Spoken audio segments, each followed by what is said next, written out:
Okay, part 4 of our final exam review, and we're going to begin with the Iran-Contra affair.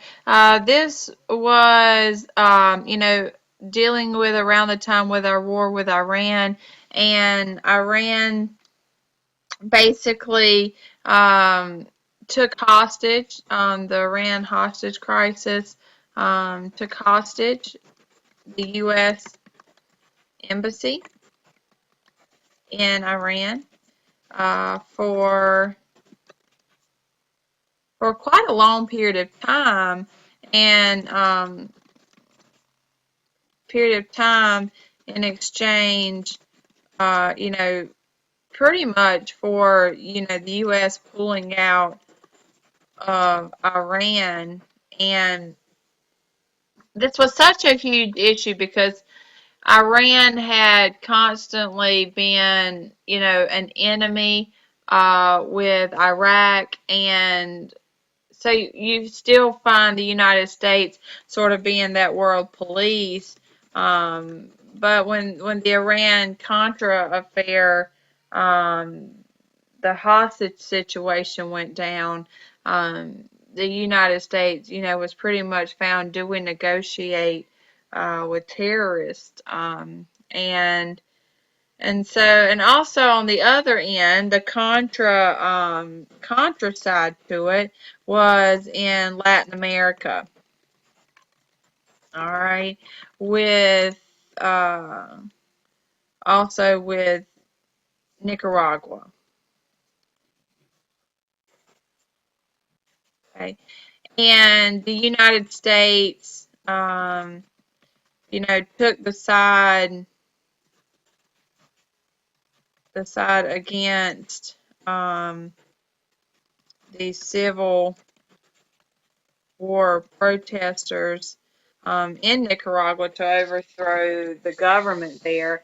And then there was just this huge controversy that the side that we had been supporting in Nicaragua was now becoming more of a communist Soviet supporter or sympathizer, and so we began to switch our allegiance to the other side of the Nicaraguan Civil War, called the Contras. And so there was this huge affair that came out that a lot of money got poured into. So when the hostages were let go and we paid a ransom, a ransom of some sort, that the money that was, taken from the Iran hostage crisis was poured into the Contra crisis, and so it just became a huge political affair in the United States.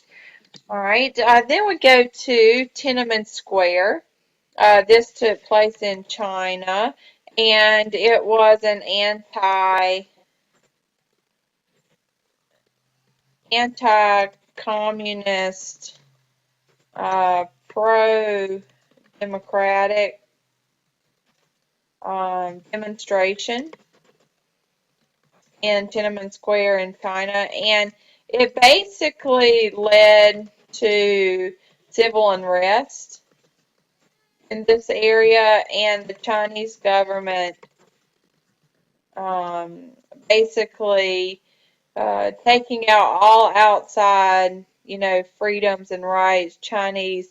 The Chinese government limited freedoms, okay, and rights like freedom of speech. And so these demonstrators were protesting against that, and the demonstrators were put down, okay, and they still do not talk about Tiananmen Square in China today. Saddam Hussein and the Persian Gulf War. At one time, Saddam Hussein had, they had received assistance from the United States, but here Saddam Hussein will be found, by trying to take Kuwait, okay, but due to its um, historical claim. Okay, and also due to its oil, its riches in oil as well. And Saddam Hussein needed to pay off a lot of war debt. Okay, and so what happens is you see Kuwait is between, it's right smack in the middle, with Saudi Arabia, on one side, and then you have Iran on the other side. So, I mean Iraq, excuse me. And so Saddam Hussein tries to take Kuwait, and the U.S. steps in to stop Saddam from taking Kuwait. And we are successful in keeping Kuwait independent from Saddam Hussein.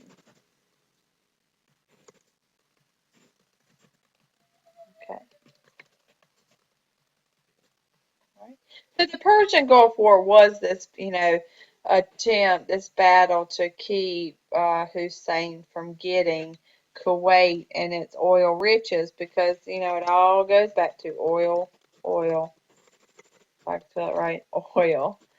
Okay.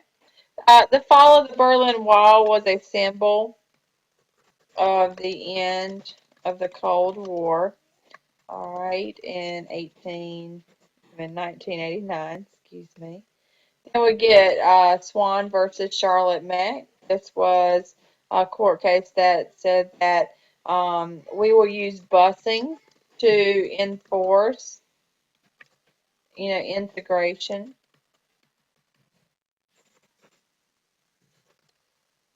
Okay, so we still are getting back to the very slow movement of integration that it took, deep into the South, and that in order for these schools to be truly integrated, buses were going to need to route kids past their nearest school, which many communities live together. Title IX, it furthered the abilities of women and men. So you can't limit or discriminate based on sex. So, for example, a girl trying out for the football team, okay, cannot be discriminated against, and so forth. American Disabilities Act, were new legislation that came out that, regulated that businesses had to provide services to the people with disabilities. Okay, so it is illegal for a business to operate and not have a ramp or a lowered sidewalk for someone who may be in a wheelchair or is disabled, or having braille, for, look at your ATM, or, most of your public service, excuse me, like your hospitals have, most of them have braille readers or assistants of some sort for people with disabilities. Texas versus Johnson was a major court case in the 90s, relating to your First Amendment freedom of speech, excuse me, First Amendment freedom of speech. And this was all centered around, burning the flag. Okay. You have the argument that, the flag is our symbol. It is, unless you do it ceremoniously, it is very, I just lost my word there, but it is, basically almost seen as sinful to burn the flag. Um, and so this went through the Supreme Court case, and the Supreme Court decided that It is your freedom of speech to burn the flag, and it's not against the law to do that. Okay, so you can burn the flag, and as a freedom of your speech. Okay, NAFTA. This was the North American Free Trade Agreement. This was during Clinton's administration. All right, and basically it opened up trade between uh, Canada, free trade between Canada, U.S., and Mexico. It will also cause many businesses to outsource, okay, meaning that they are going to have their goods produced in a country with a less vibrant economy, okay, because they can pay the workers less there, um, less to get the same product made.